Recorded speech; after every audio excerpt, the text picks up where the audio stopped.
So you said before that you started the company when you were a freshman in college, just 18 years old, and you incorporated the business shortly after your 19th birthday. So what was it like at such a young age to be a college student and a business owner at the same time?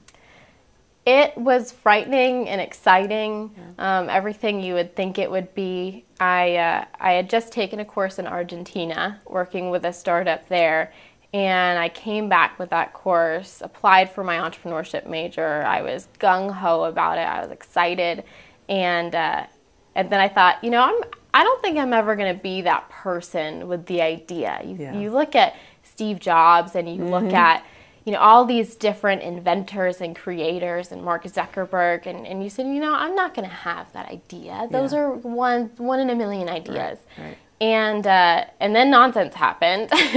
And I went to my favorite professor's office and I sat down with him and I said, Professor Palin, what do I do? I have this idea. And I think that's the biggest question that college students have when they start a business is, what do I do next? I have the idea. So it was definitely a kind of, what do I do, having only taken 2 business classes in my life. And I was very fortunate. I think it's an excellent thing to start when you're in school because you have your professors, you have mentors, you have older students, you have resources that you wouldn't have otherwise that you can lean on. So that was really beneficial for me, and I think it wouldn't turn out the same way if I hadn't had that. So, and on top of all that, you were a female entrepreneur, which, let's face it, even in 2015, definitely has its challenges. I'm sure you found that. So, do you have any advice for other young women who may be in a similar situation, or maybe they're looking at launching their own businesses and they're just not sure? Yeah, I think it's gotten a lot better.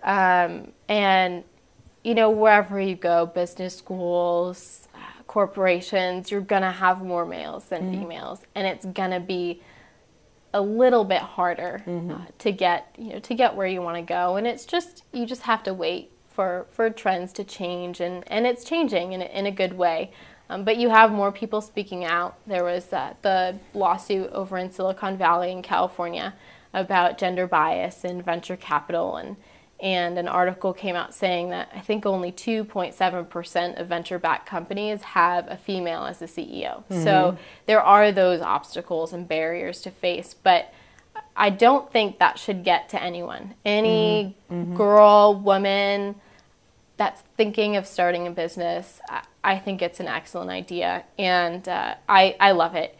It might be harder, but I know that everything that I do and every ounce of respect that I have, I've 100% earned. And not to say if I were a man, I wouldn't have earned it, but it's that much more rewarding. And I think, yes, that gender bias exists. And I think it's something that we should be aware of, but I don't think it's something that we should hold you back. No, absolutely not. It's out there, but lots of things are out Overcome there. it.